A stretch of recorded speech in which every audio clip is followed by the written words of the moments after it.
Good night. Welcome to the Napoleon Memoirs. I'm always really excited every time I make it to another Friday. I feel it's a great accomplishment. So it's good to see you all. It's time to obsess about Napoleon. It's my favorite thing to do. Last time on the Memoirs of Count Charles Tristan de Montson, the, in my mind, definite poisoner of Napoleon. I think this is really well written. Kind of surprised. So it's for the national security of France that they get Napoleon out as quickly as possible. And it's for his own good. Okay? So we're clear on that. It's for his own good. It's for the safety of the public. Let's get started. During the time in which these arrangements were being made, the general wrote the following letter to Paris, informing the government of the difficulties which he experienced. Rochefort, July 4th, 1815. I have the honor to inform the Commission of Government that the Emperor arrived here yesterday morning at 8 o'clock, having received from all the inhabitants of the districts through which we passed the strongest testimony of their respect, of their regret, and enthusiastic attachment to his person.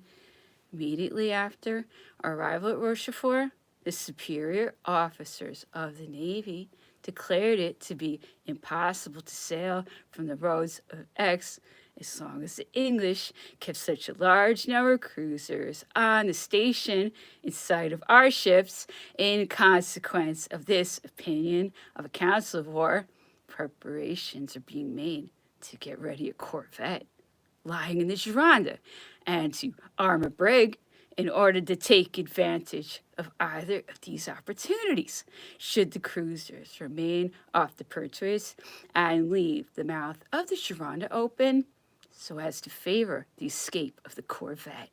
As the success of this maneuver is all but certain, he is anxious to obtain passports, which the English, interested in the departure of Napoleon, can no longer refuse. Prince Joseph, having come incognito to New York to take leave of his brother, set out again for Saint, from whence he proposes to retire to a country seat in the interior of France to await the determination of the fate of his family.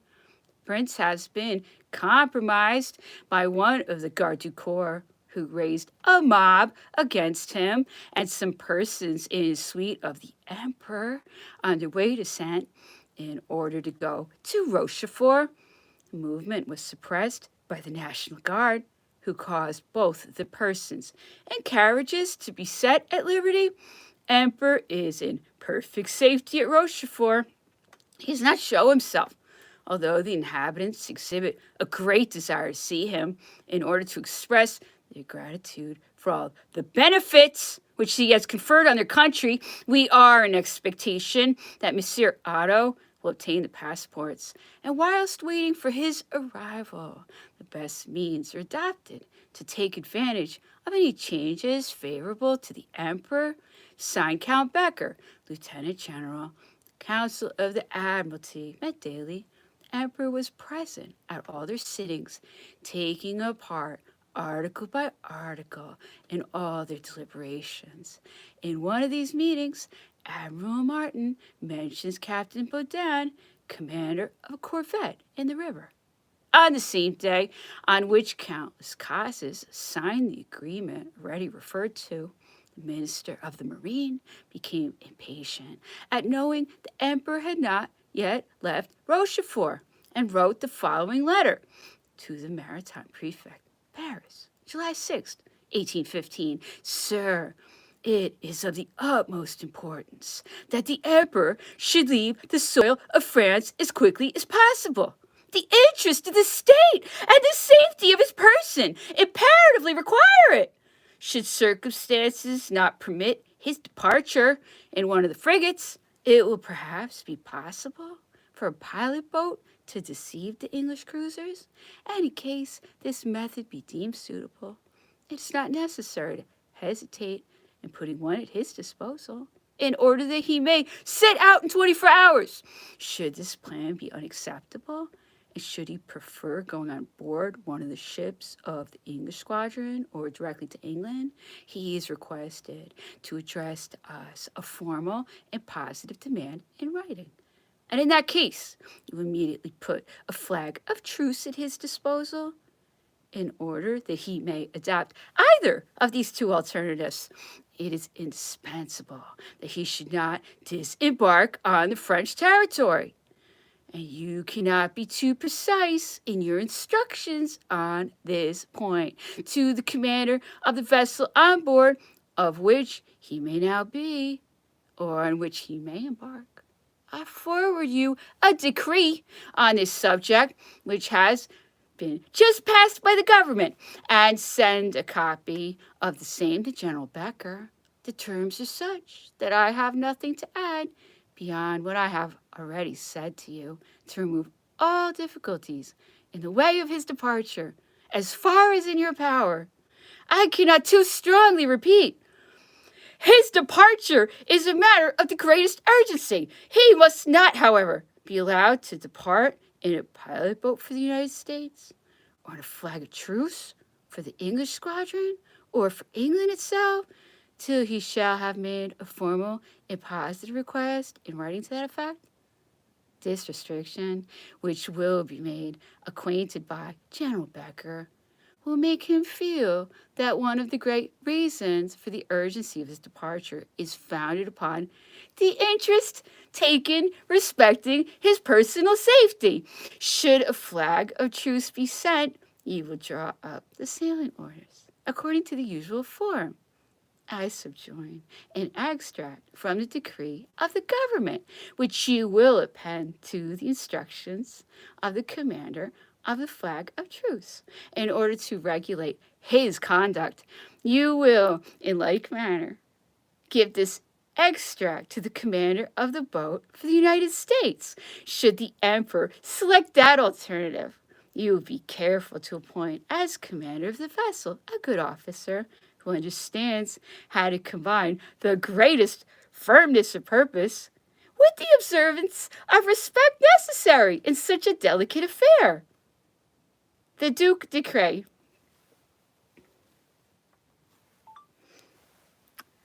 What a traitor. Oh my goodness. De Cray. This is like Napoleon's guy. Unbelievable. And please note how it's all for his safety. It's all for the well-being of France. It's not because they're traitors who want to get their crimes going again. Okay? It's always the same. I can't take it. Anyway, I cannot help it. It's so obvious when they're doing this. I can't believe people ever get fooled by it anymore. Anyway, it just doesn't get more obvious than that. Okay, so now it's time for Italian. Let's cause an Italian. It gets me so worked up. Anyway, we're going to do some Italian. Try to find out what I'm reading. I'll see if I can determine what I'm reading so I can tell you. Anyway, 439. Anyway.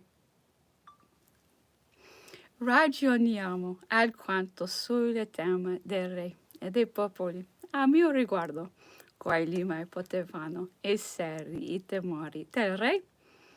Paventavano forse la mia ambizioni, le mie conquiste, la mia monarchia universale, ma il mio potere e le mie forze non erano più le stesse. Poi io non avevo vinto e conquistato che per la mia propria difesa. A questa tale un verità che il tempo a venire verrà ogni di più a confermare. L'Europa non cessò mai dal far guerra alla Francia, ai suoi principi ed a me era necessario avere per non essere avventa tutti la l'azione pubblica o segreta, confessata o nascosta, ha sempre esistito e fu continuamente in azione, spettava ai suoi alleati darci la pace, in quanto a noi eravamo già stanchi.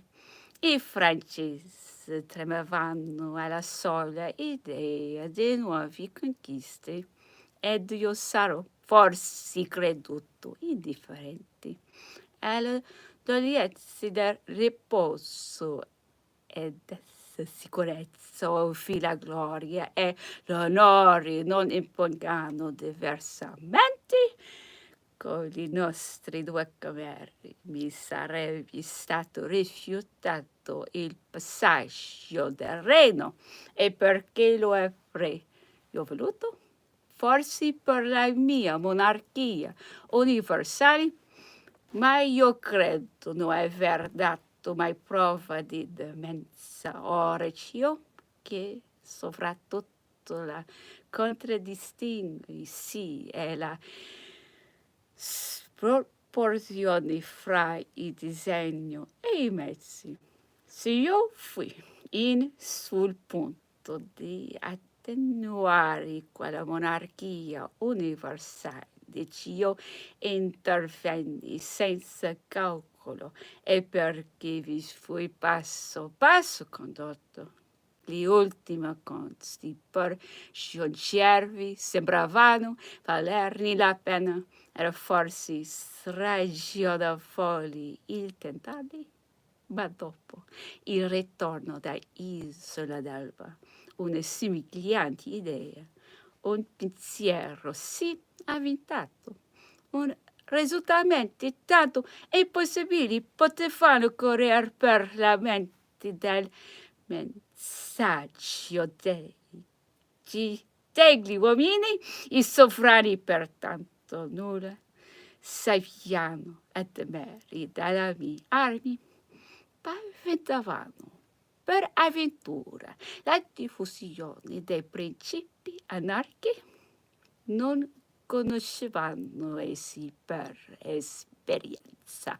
Le mie dottrine su questo argomento mi hanno veduto occupare il territorio dei loro siti, quanto facilmente non avrei potuto rivoluzionare i loro paesi, municipalizzare le città loro, sollevare i loro soggetti, finché in nome loro io sia stato salutato coi titoli di Poterno, Attila, di Robespierre, a cavallo, sali tutti troppo bene nel fondo dello cuore le giustizie che comitavano. Se io lo fossi stato, regnerei tuttavia un elio ben più sicuramente da lunga pezza non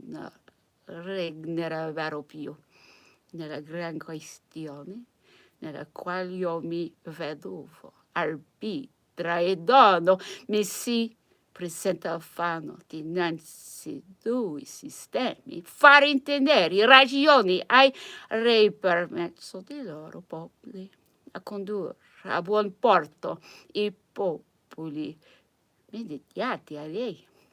Ciascuno sa quanto sia difficile infrenuare i popoli allorché siano spinti in un moto. Era quindi più naturale cosa il faro assegnamento sopra una maggior saggezza ed intelligenza dei re. Io dovetti superare sempre un criterio bassivoli per interessi tanto manifesti, mai mi sono ingannato. Essi non hanno posto mente a cosa alcuna e nella cieca loro passione scatenarono contro di me che modissime che erano state parte da me posti in freno contro di essi. Verrà il tempo degli accorgimenti. I sovrani da ultima si trovavano forse oscurati, vediato un semplice soldato giunto al trono. Ne temeranno essi l'esempio, ma le solennità, le circostanze che accompagneranno le mie elevazioni, le mie sollecitudini ad associarmi ai loro costumi, ad intrinsecarmi alla loro vita, ad alliarmi al sangue ed alla politica loro chiedevano abbastanza l'additto ai novelli concorrenti. Anzi, se avessero dovuto vedere lo spettacolo di una legittima interrotta, io sostengo che sarebbe tornato più assai vantaggioso per essi che la cosa fosse avvenuta con me, uscito dalla fila del popolo, di quello sia per un principio, membro della loro famiglia,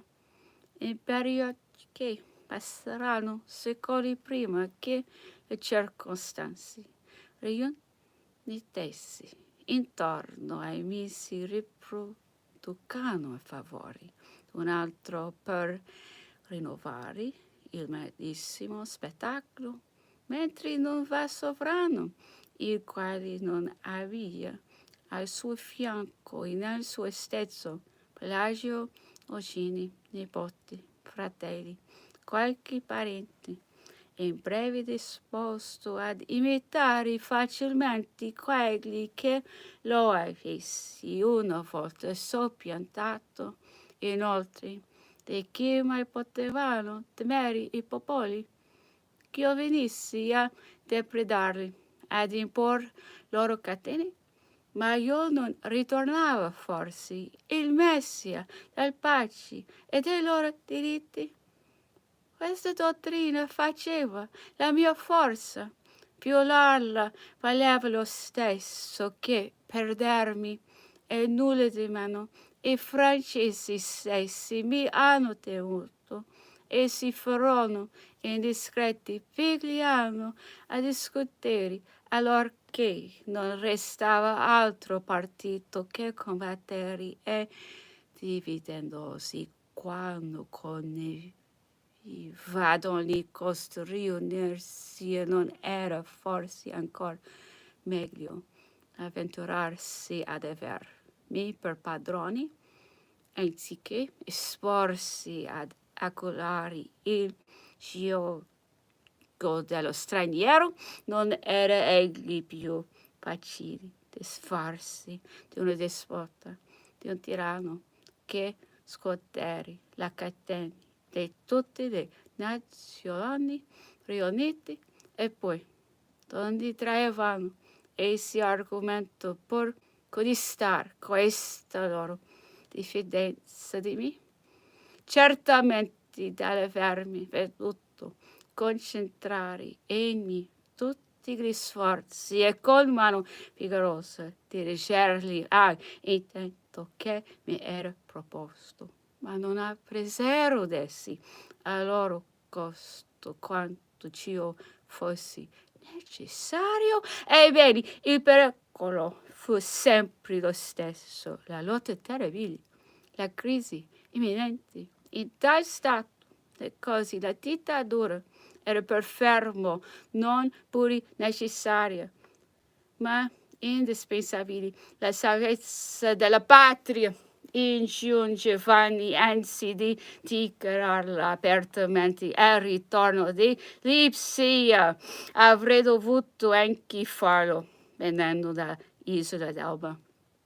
Lo manché dei caratteri, o piuttosto di fiducia né francese, perché alcuni fra essi non ne avevano più in me, ma qualcosa era farmi un gravissimo torto, se la mente ristretta e volgari non ravvisavano nei miei sforzi che il pensiero di conservarmi il potere gli uomini di elevato intelletto non avrebbero forse dovuto far toccare con mano che nelle condizioni in cui versavamo il mio potere e la mia patria formavano una sola e medesima cosa.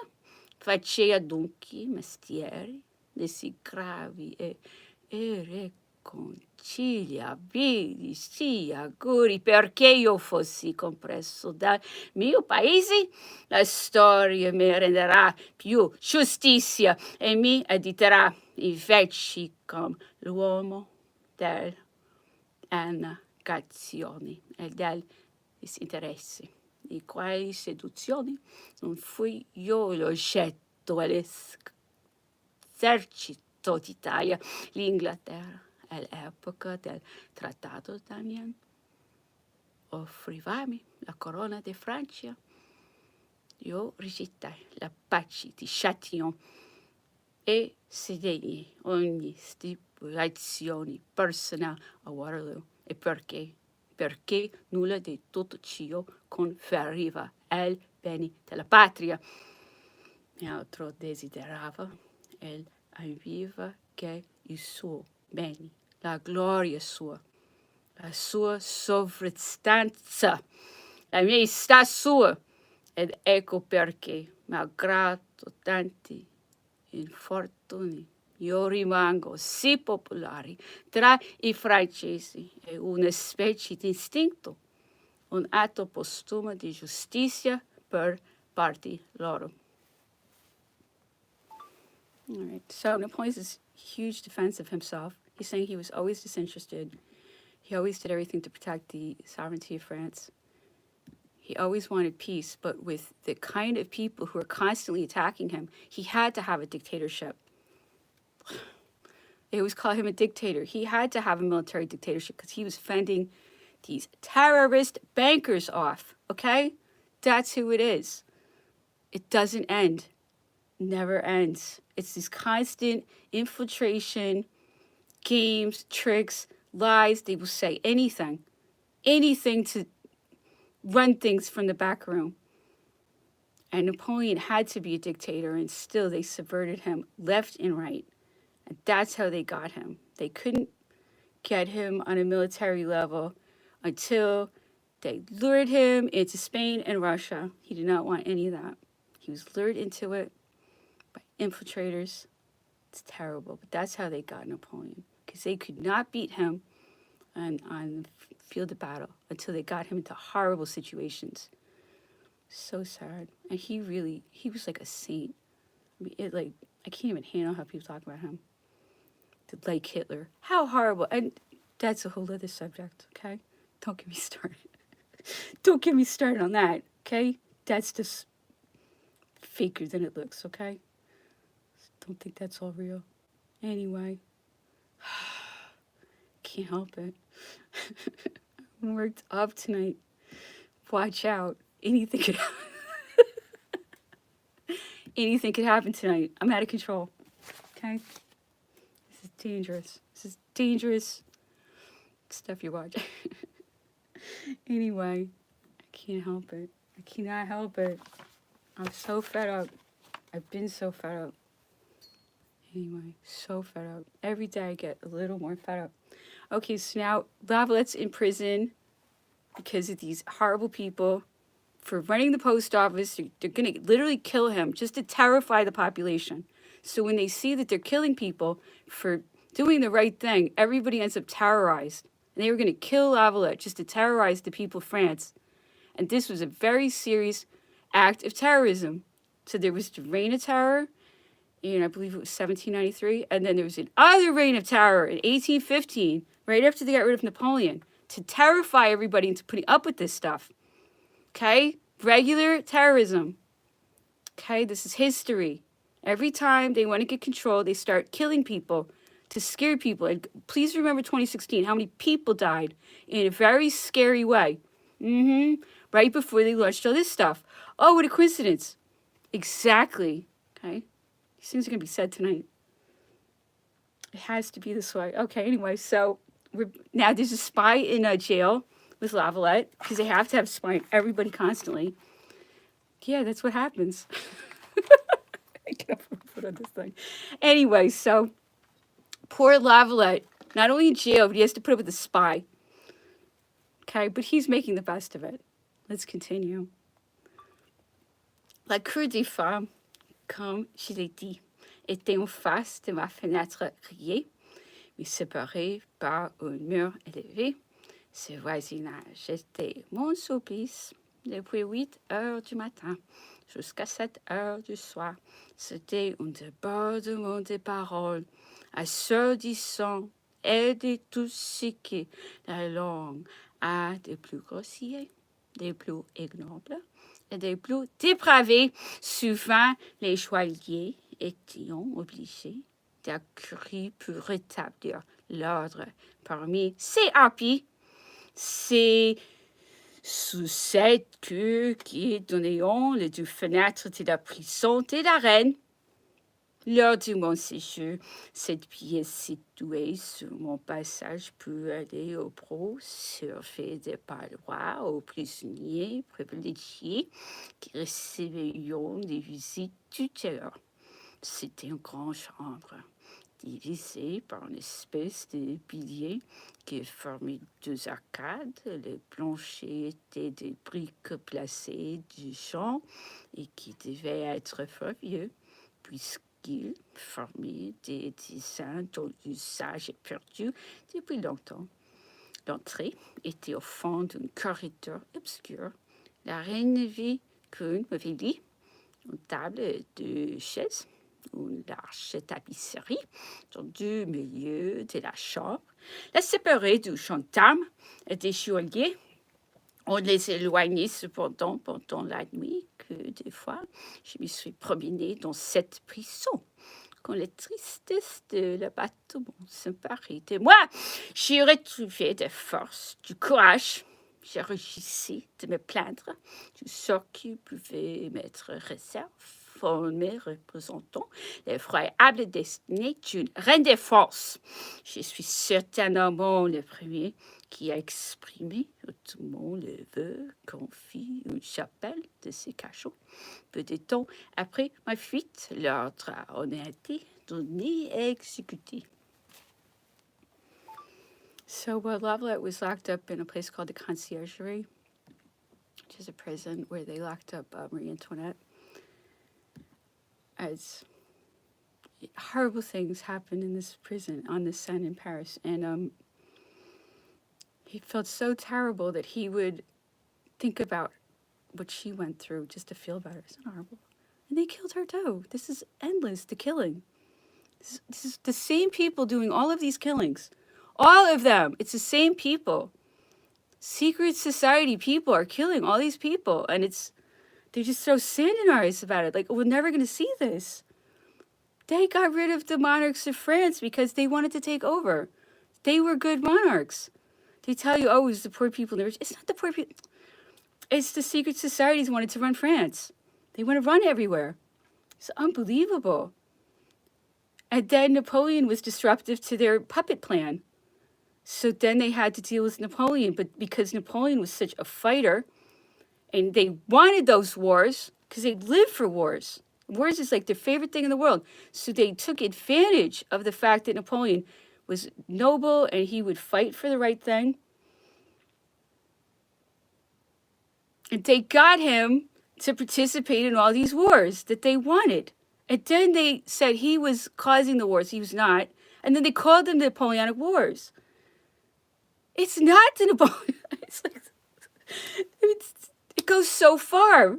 These wars were before Napoleon. Napoleon was just trying to stand. He was a true hero for France.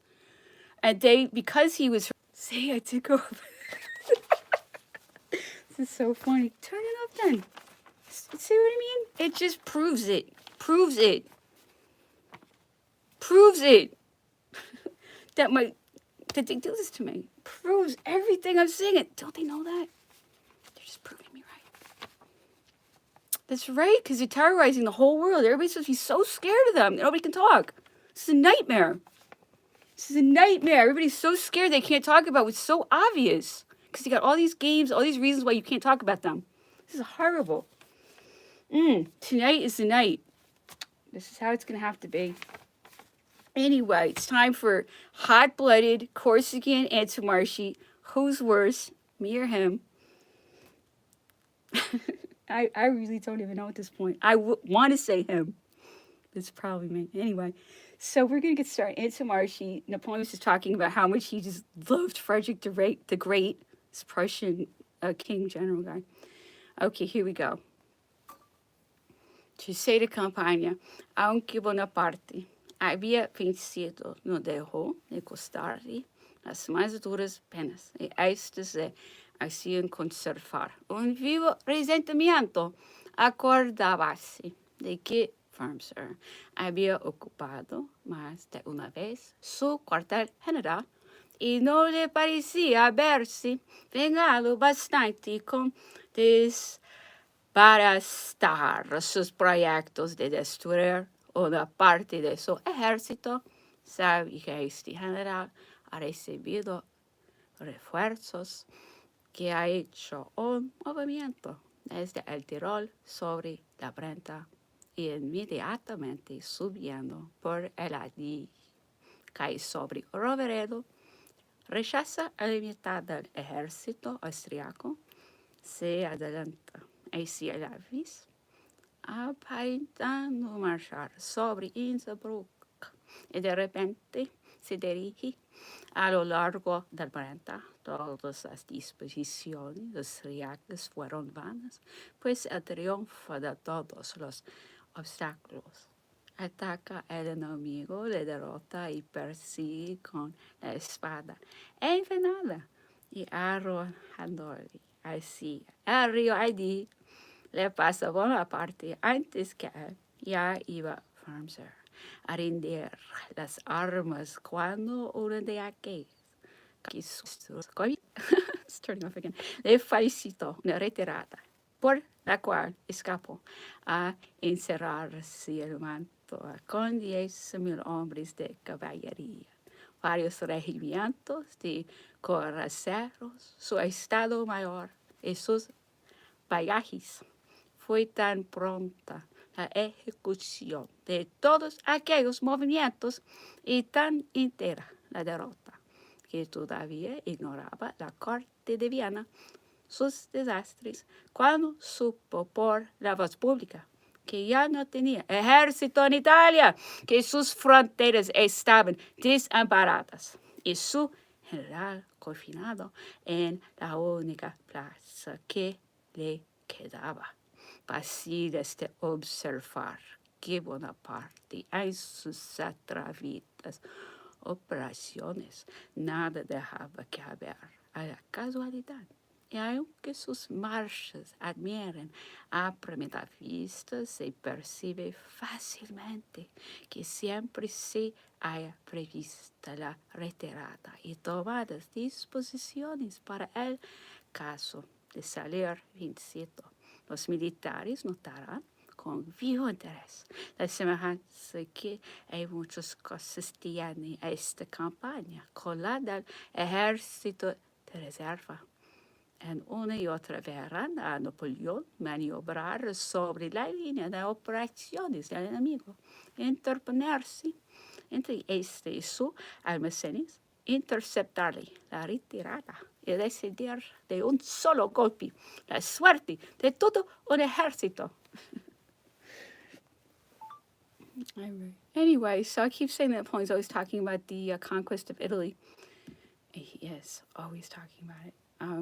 He's really telling his story, but he has a point hidden in the story he's telling. I realized this very recently when I said he's always talking about conquest of Italy. He's secretly trying to sneak in all his strategies so everybody knows them. He's clever. So he wants everybody to know how you can beat them.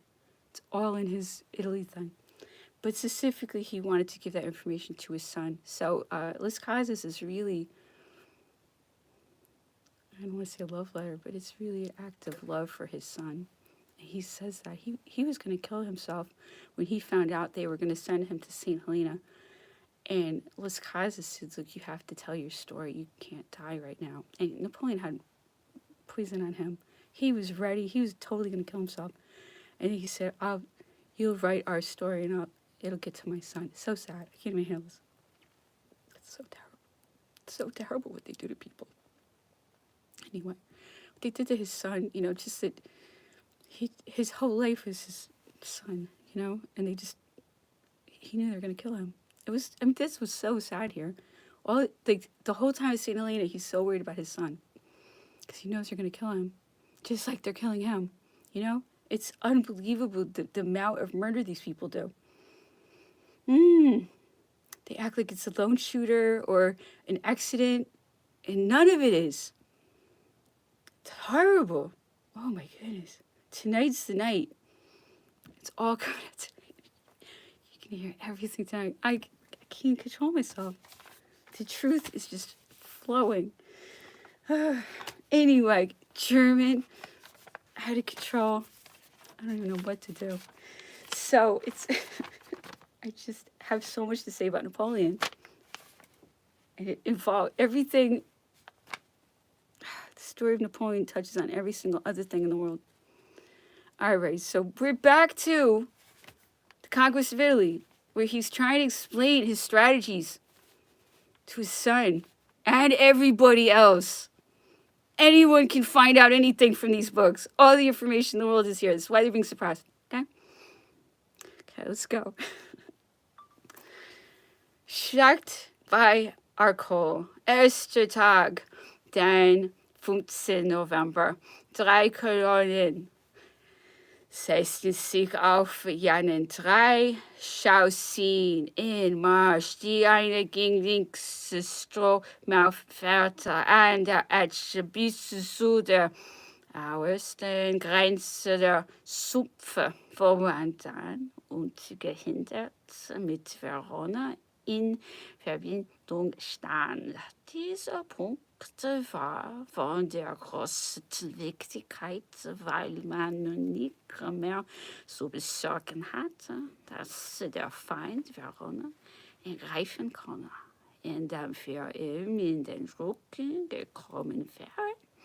Die Kolonne rechts rückte nach Arbedo zu, bis den Alpen war und des Zentrums begab sich nach Arcole, wo unser Terror ungesehen bis an die Brücke gelangten. Es war 5 Uhr früh und der Feind wusste nichts von dem, was geschah.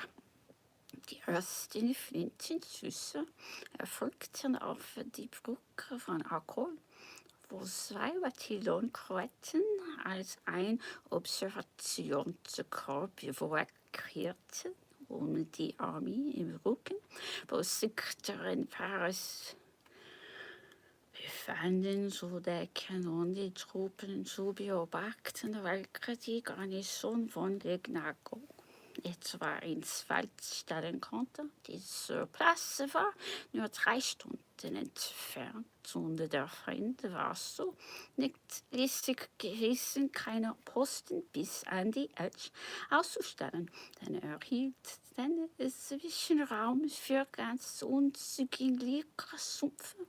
So war die zwischen Arcole und der Edge in die Gegend ganz unbewagt, indem man sich begnügt hatte, Husaren Patronilen zu beordnen, welche 3-mal des Tages über die Thema beritten, um die Edge abzusuchen. Die Straße von Arcole nach Arcole trifft in einer Entfernung von 2 Meilen mit dem Alpen zusammen und geht eine Migli weit an dem rechten Ufer dieses kleinen Flusses hinauf bis an die Brücke, welche sich in perpendikulärer Achtung rechts wendet und in das Dorf Arcole führt. Der Biwak der Kroaten lehnte sich rechts an das Dorf von links und die Mündung des Flusses Kind. So hätten sie den Daumen versiegelt und drückten den Fluss von denselben getrennt umnahmen, indem sie gerade vor sich hinführten. Die Kolonne, deren bis Akkord vorgegangen war, in die Flanke für Gestalt, dass diese genötigte wird, sich schnell bis zu der Chaussee zurückzusehen. Vor ihrer Flanke nicht mehr nach dem linken Ufer hingerichtet war. Man meldete Alvinzi. Dabei der Bucke von Akkord mehrere Flintenschüsse gerottet worden wären. Allein er gab nicht viel darauf.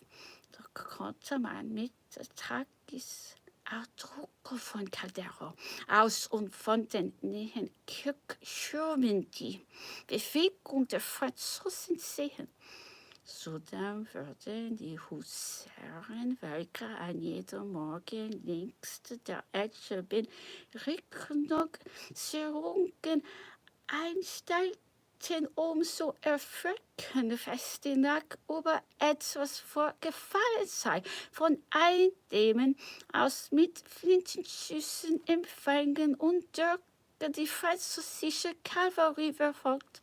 Von allen Seiten erhielt so nach Alvinzi eine Bestätigung, als die Franzosen über die Edge gegangen wären und in starken Massen die Dämmer besetzt hatten. Es schien ihm unten eine ganze Armee und unzugänglichen Resten anzustellen. Er glaubte deshalb, dass er nur ein Detachment sei, das man fortwährend abgeschickt habe, ihn zu beruhigen, indessen man ihn mit Nacken von Verona eingreifen würde, indessen da alle Rekognosierungen berichteten, dass nach Verona, wenn alles ruhig sei, so hielt Alvinzi es für wichtig, diese französischen Truppen über die Elbe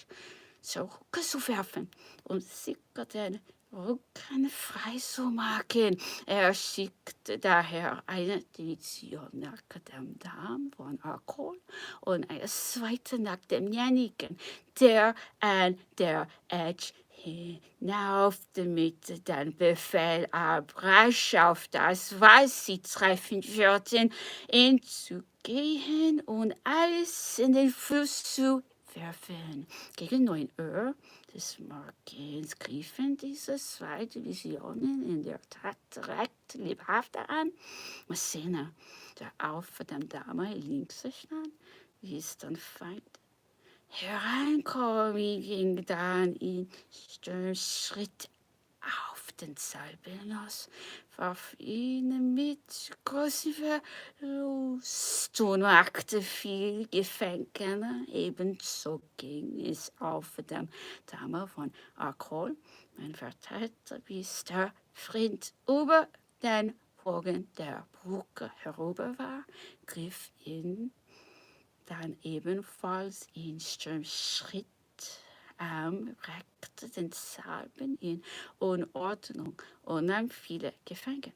Es würde höchst wichtig, Akkord zu haben, weil man dann dem Feind in den Rücken kommen und sich das selbst festessen konnte, ehe der Feind sich wieder formiert hatte.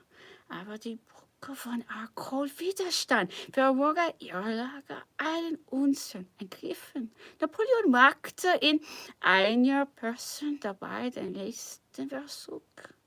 Er ergriff eine Fahne, stürzte sich hin auf die Brücke und pflanzte sie dort auf die Kolonne, welche er anführt, hatte die Brücke schon gewonnen, als das Feuer in der Flanke der Norden Angriff verheizt hat.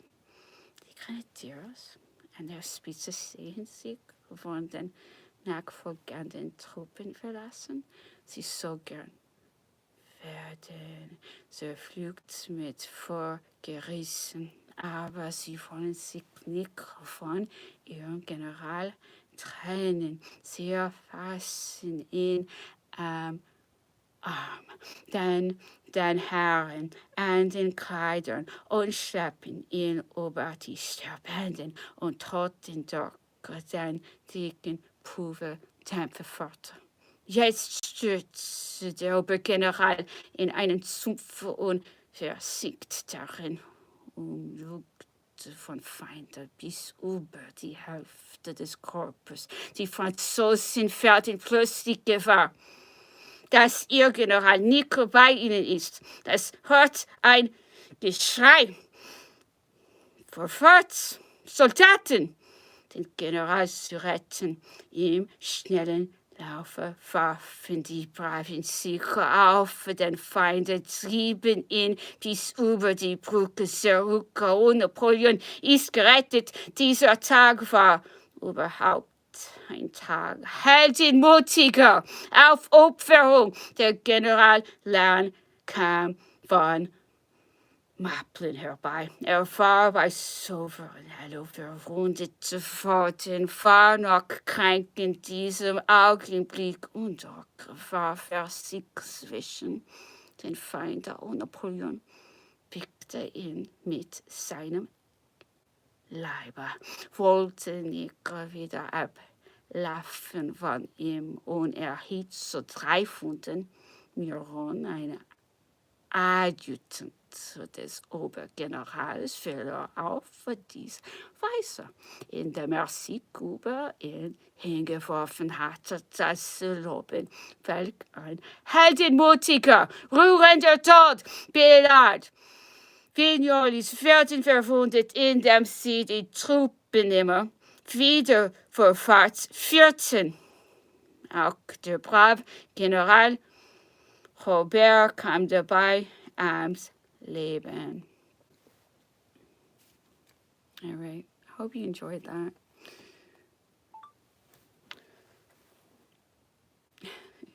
It's all how to win a war.